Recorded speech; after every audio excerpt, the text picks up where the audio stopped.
Exitosa la Red del Perú. Y ahora que Alejandro Toledo está preso en los Estados Unidos y que empezamos todos a mirar para atrás, recordando un poco su historia, cómo se hizo lo que finalmente fue presidente del Perú en las circunstancias que ya todos conocemos, están con nosotros el comandante de la Policía Nacional en retiro, Alfonso Milla, y el mayor de la Policía, Salomón Mita. ¿Por qué los hemos invitado? Porque ellos participaron de manera directa en la investigación de un escándalo que hizo famoso en ese momento Alejandro Toledo, que ya había sido candidato en 95, ¿no es cierto? Así es. Que fue el incidente de su supuesto secuestro el año 98. Claro.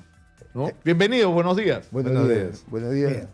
Señor Lucas, buenos días. Señor Rosa, buenos días. Efectivamente, el 16 de octubre del año 98, siendo aproximadamente las 3 de la tarde, el mayor Salomón Mita Curay, que se encontraba de servicio de permanencia ese día, recibió una llamada telefónica del señor presidente del ESAN, Alfredo Noboa Peña, informándole de que el candidato Alejandro Toledo habría sido secuestrado.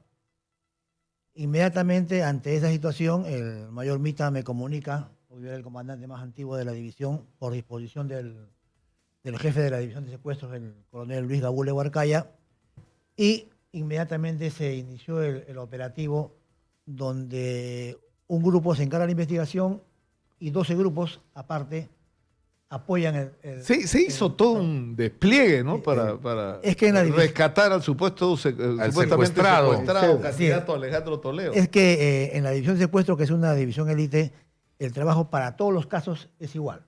Participa, los 180 efectivos participamos en un solo caso, divididos de acuerdo a una estrategia que ya teníamos planificada, ¿no? Es así que se logra contactar con este señor y nos reunimos en una cafetería en los bajos del Banco Continental que quedaba en San Isidro, y donde se conoció algunos detalles que desde el primer momento nos pudimos dar cuenta que nos estaban engañando. ¿Por qué? Porque la señora Elian Carr manifestó en ese momento de que los retiros del banco habían comenzado a efectuarse entre las 8:05 y 8:40 de la mañana, y que su esposo había salido 8 de la mañana de su casa.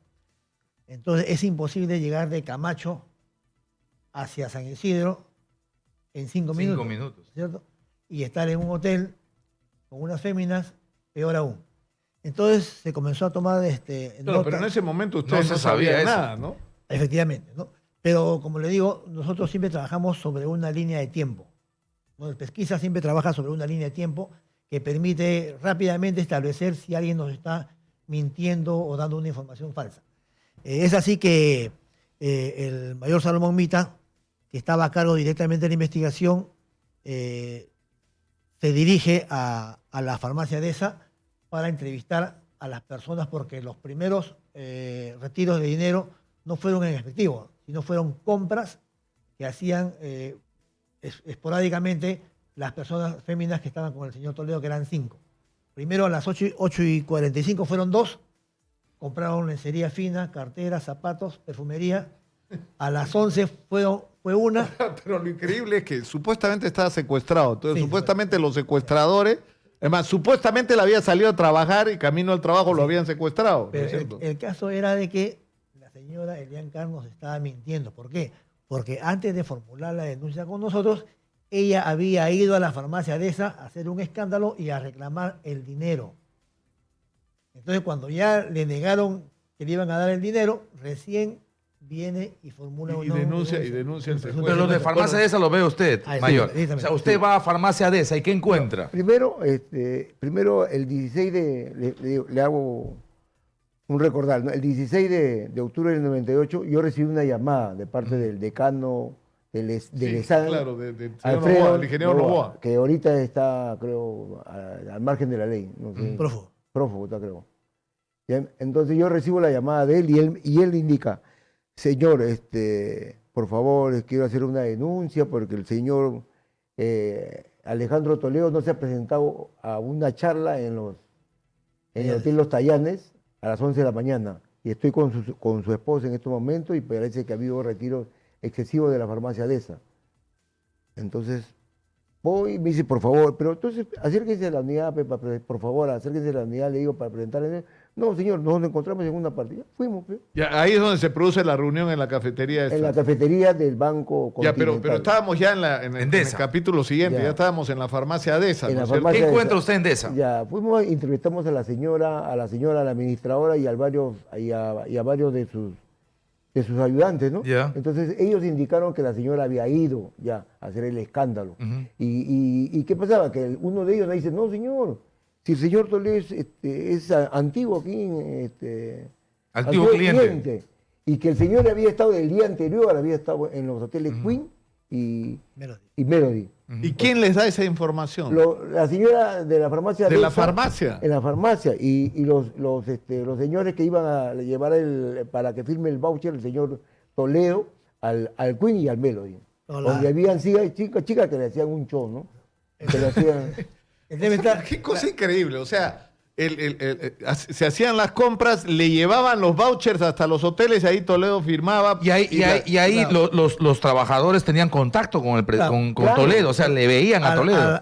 En la entrevista que se le hace a los empleados, siempre nosotros tenemos que ver el fondo del asunto, que era el secuestro. Por eso que le preguntamos, usted, al momento de ir a dejar al hotel los vouchers para que firme el señor Toledo, observó si el señor Toledo estaba bajo presión, amenazado. No, señor, estaba desnudo, con 5 mujeres ahí, consumiendo licor. Entonces, vaya amenaza esa. Entonces no había ningún tipo de amenaza, ningún tipo de situaciones que pudiese pensar de que estaba siendo coaccionado para firmar un voucher y sujeto a situaciones... Y cuando luego de que ustedes recopilan esta información, ¿qué es lo que hacen? ¿Van a buscarlo? Claro, a diferentes sitios, ¿no? No estaba nada, ni su carro aparecía nada. Entonces, llegamos al momento como a las 8 de la noche, el comandante ubica el carro del señor Toledo, que estaba en el Queen y bajaba, ¿no? Sí, se montó un operativo no solamente con la división de secuestros, sino con las unidades élites de la policía, Radio Patrulla, Escuadrón Verde, porque esa es la estrategia, ¿no? Entonces se ubicó más o menos entre 8 y 8 y cuarto el vehículo del señor Toledo a las afueras del Hotel Queen, ¿no? Porque él primero estuvo en el Melody, cuando fuimos al Melody se había ido al Queens, después regresó al Melody y una tercera vez regresó al Queens. O sea, iba y venía. Ping-pong. ¿Para qué? Para despistar. Ping-pong. Para despistar. Entonces, ¿para despistar a quién? ¿A Elian sería? Efectivamente. Así era. Porque se podía ya... estaba siendo buscado, ¿no? Entonces, cuando ubicamos el vehículo, vimos que salía el señor Toledo con 2 personas más. No féminas, dos varones. Entonces nos acercamos y le preguntamos que, señor Toledo, buenas noches, hay una denuncia que usted ha sido secuestrado, queríamos... No, me dijo, es una situación personal, nos hemos excedido en una reunión personal, no hay nada, pero hay una denuncia de su esposa. Yo voy a coordinar con mi esposa y no se preocupe. Entonces, inmediatamente llamé al mayor Mita, que se encontraba a inmediaciones de su domicilio, para que lo abordara ya con mayor seriedad y lo interrogue lo que había pasado. Claro, esa parte ya lo vieron.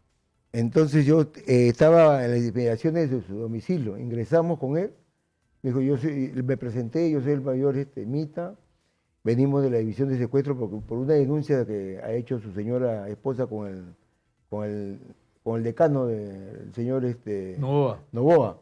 Entonces él me dijo, pues sí, mayor, he sido secuestrado, he sido privado de mi libertad, he salido temprano de mi casa y a los 5 minutos... ¿Cambió de versión? Que a los 5 minutos, no sé, me vinieron unos señores en un carro negro, me subieron y me taparon los ojos. Yo le decía, ¿y qué más, doctor? Le digo. Y en ese momento la señora Elian se retira de la sala, se va a los interiores de la casa, ¿no? Entonces yo le digo, señor, doctor Toledo, mire, aquí venimos para nosotros investigar un presunto secuestro de usted, ¿no? Pero acá nos está mintiendo, le digo yo. Usted no ha sido privado de su libertad, usted ha estado con 5 féminas en el Queen, en Melbourne. Y los retiros que han hecho de la farmacia de esa ha sido por encargo de usted. Usted firmaba los vouchers en los hoteles. ¿Sí o no? Le digo. Sí, me dice. O si no, a la hora que viene su esposa, yo le digo todo Me dice, no, mayor, me dice, por favor, no me haga ese daño. Me dice. No, le digo, no, las cosas claras. Entonces, mayor, ya hemos conversado, ya he dicho todo, no ha habido nada, señor. Hemos estado en una reunión nomás. Y ahí nos retiramos, nosotros nos retiramos y fuimos a la unidad y comunicamos al coronel. ¿Se hizo un informe de eso? ¿Hay un registro de informe? Se hizo una nota informativa. Estamos hablando de octubre del 98. En esa nota informativa se cerraba el capítulo, quedaba claramente establecido que no había ningún secuestro, se ponía lo de Deza, se ponía el testimonio de los chicos, las féminas, ese ping-pong entre el Queen. De la fémina no. Le explico. El registro de la declaración del chico sobre la fémina no había. Eso sí había. Sí, había. Correcto. Eso sí. Una nota informativa, que era la 260, siempre se da cuenta genéricamente, corto, de los puntos estratégicos que se han tratado, ¿no? Y ahí se da cuenta, primero, que no hubo denuncia, no hubo secuestro.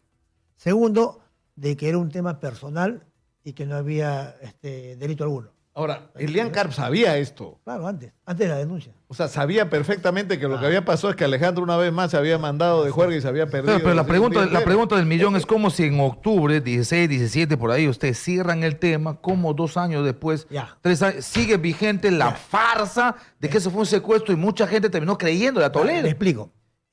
Cuando ya ingresan a la postulación con el doctor Alan García, Alejandro Toledo había crecido como candidato, sí, era muy fuerte ya. Entonces, en una entrevista que le hacen al doctor García, él desliza una tesis de que habría un video del candidato Toledo consumiendo alcohol y drogas con unas féminas. Inmediatamente el doctor Toledo nos viene a buscar, no una, 15 veces, para, por favor, no me vayan a hacer daño. Pero él comete un error cuando después del secuestro se interna en una clínica local para hacer creer a su esposa que había sido realmente víctima de un secuestro y que estaba mal. Y ahí le hacen unos exámenes de sangre toxicológicos. Y sale fenobarbital, ¿no? Sale que había consumido y cocaína. Fenobarbital y cocaína, las dos y cosas. Y eso nos había dicho uno de los empleados que había visto. Le parecía que había visto droga. En resumen, estaba el candidato Calato con por eso que Alan García deslizó, chicas, con alcohol, con cocaína. Sí, por eso que García deslizó esa presunta. Y ahí se reactiva la tesis del secuestro otra vez. Él sale a las cámaras de televisión y denuncia que efectivamente, y da una versión, que encontrándose por el Óvalo Quiñones, se le había cruzado una camioneta negra con luces oscuras, lo habían bajado. Que lo último que vio fue un pañuelo puesto en la cara y que después no despertó más, sino hasta cuando estaba el hombre secuestrado. Pero hubo un caso más grave en el cual nos involucran a nosotros. Cuando ya el doctor Paniagua estaba en el poder y había ya ganado las elecciones el candidato Toledo, primero nos ordenan nuestro cambio así abrupto de la división de secuestros. Yo he trabajado en la división de secuestros casi 14 años. Desde su fundación, soy fundador de la división de secuestros. Entonces, vino mi cambio en una forma abrupta, el mismo día que el señor Toledo gana las elecciones. Así como del mayor Mita. Pero como habían 2 casos pendientes de solución, que era el secuestro de la señorita Olga Goy Banchero y de una señorita Mónica, el jefe de secuestro dijo, por favor, quédense todavía, no lo vamos a cambiar, resuelvan este caso. Lo resolvimos los 2 casos, lo rescatamos a las dos secuestradas. Aún así nos pusieron a disposición de... ¿Quién era ministro del Interior? En ese tiempo era ministro del Interior el doctor, el general Quetín Vidal. Antonio Quetín Vidal Herrera. Y lo más grave, salió un pasquín en un medio local en el cual manifestaban de que nosotros éramos los autores del secuestro del señor Toledo. Que ustedes eran los secuestradores. Increíble. ¿Y eso dónde salió? En un periódico. Un comando Alipio Ponce. Un famoso comando Alipio Ponce. Y eso dio motivo a que nos investigaran como a delincuentes. Nos llevaron a inspectorías, nos encerraron en diferentes ambientes por separado y comenzó un interrogatorio plagado de ofensas. ¿Pero seguimos con Valentín Paniagua o ya estaba Toledo de presidente? No, ya estaba él. Ya estaba Toledo. ¿Y quién era ministro del Interior? Todavía era Quetín. Todavía estaba Quetín Vidal. Todavía estaba el doctor Paniagua. Y seguía Paniagua. Sí, con Paniagua y con Quetín se prestaron a esta farsa. Así es. Para coger a ustedes como autores del supuesto secuestro que había denunciado Toledo y que varios creyeron de manera absolutamente ingenua y le perdonaron la vida a Toledo. Así es. Y en ese informe, al finalmente, no pudieron hacer nada y tuvieron que redactar un informe en el cual nos exculpan de cualquier situación anómala relacionado a este secuestro. Pero es que es increíble, porque acá está el documento donde ellos pretenden que el jefe de la divisa, en ese momento el general Gabule, coordinó con ustedes para que monten esta farsa de secuestro supuestamente con 3 prostitutas ligadas al SIN y que empezaron el trabajo a las 7 de la noche, que lo que hicieron fue administrarle fenobarbital para doblegar su conducta y someterlo a merced de sus secuestradores, obligándolo a ejecutar escenas obscenas y filmarlo, pepearlo, entre paréntesis, drogarlo, robarle dinero de su tarjeta, haciendo aparecer como un consumo personal y finalmente arreglar, torcer y distorsionar los hechos. Y eso es cosa increíble, o sea, es usar digamos, la pretensión era usar el poder para darle vuelta a una historia, ¿no? Pero al final, señor Lucar, terminaron cumpliendo su amenaza. En esas reuniones que ahorita le va a contar Mario Mica. Sí, tenemos que ir terminando. Sí, o sea, lo sacan a ustedes. Nos amenazaron y nos pasó al retiro. El 14 de diciembre, yo fui comisario de Villamil del Triunfo en 4 meses, el primer semestre del gobierno de Toledo, y salí elegido el mejor comisario de Lima. El 14 de diciembre. Llego a mi casa y encuentro mi sobre de paz de retiro. Señor, y a mí el abuso que cometieron conmigo fue sacarme del cuadro de mérito el año 2000. Que fue injusto. Entonces yo estaba saliendo para su ascenso, para que usted vaya de comandante. Yo había dado mi examen, entonces me sacaron del cuadro de mérito. Todo eso se pudo hacer, Nicolás, y tú lo debes recordar mucho mejor que cualquiera, por la complicidad de los medios, ¿no? O sea, todo eso se pudo hacer, se le perdonó la vida a Toledo y se le creyó a Toledo porque, entre otros, recuerda todos los reportajes, no solamente de Careta, sino de otros medios, televisión, diarios y todo lo demás, casi poniendo en condición de víctima a Alejandro Toledo, ¿no? Señor, y quiero agregar una cosa. El año 2005 yo me encuentro con el señor Toledo, porque yo me dedico al transporte, ¿no? Fuimos a dejar unos carros a Palacio de Gobierno y lo que me dice, yo le digo, señor Toledo, a todos los conductores le daba la mano. Entonces me dijo, Mita, me dice, señor presidente, ¿qué tal? ¿Cómo está usted? ¿Dónde estás trabajando, mijo? Bueno, su gobierno me ha pasado al retiro, pero hace 2 años, le digo. Estoy afuera de la policía. No te preocupes, que yo voy a solucionar ese problema ahorita. Habla con uno de mis adecanes, que yo voy a hablar a solucionar el problema. Y nada. Y anterior a esto, él me llamó como 10 veces. Me decía al principio me rogaba, me decía, Mitita, por favor, no me haga daño. Pero después ya fue agresivo, amenazante. Ya que cuando yo llegue al poder, todos se van a ir de baja. Ya, y cumplió. Queremos aprovechar, señor Lucar, esta oportunidad, porque son 18 años que venimos luchando y nadie nos ha hecho caso. Ni el Poder Judicial, ni los presidentes, ni los ministros. Queremos invocar al señor presidente de la República, al doctor Vizcarra, al señor ministro de Interior, Carlos Morán, que conoce nuestra trayectoria, y al alto comando de la Policía Nacional, para que nos puedan reivindicar. Como corresponde. Y más que todo, señor Lucas, más que todo es resarcir ese daño causado a mi familia, a nosotros, ante la sociedad, señor Lucas. Eso, por supuesto. Bueno, muchas gracias por gracias estar acá y gracias. contarnos esta historia. Simplemente, bueno, una más, pues, de Alejandro Toledo, una más, porque otra historia es la de Saraí. La de Saraí, claro. ¿No es cierto? Que también es una vergüenza. El problema sobre que yo estoy llamando la atención estos días es que había gente, es decir, el común de los ciudadanos no tenían por qué conocer estos detalles, pero había gente cercana a Alejandro Toledo que sabía quién era, pues, sabía quién era. Y sabiendo quién era, lo llevaron a la presidencia de la República y lo sostuvieron. Y hoy sacan cuerpo facilito, ¿no? No, yo no fui. Yo lo hice presidente, pero no sé nada. Como la canción. ¿No? Así no es tampoco, ¿no? Vamos a la pausa, volvemos con más. Esto es Exitosa, la radio del Perú. Muchas gracias.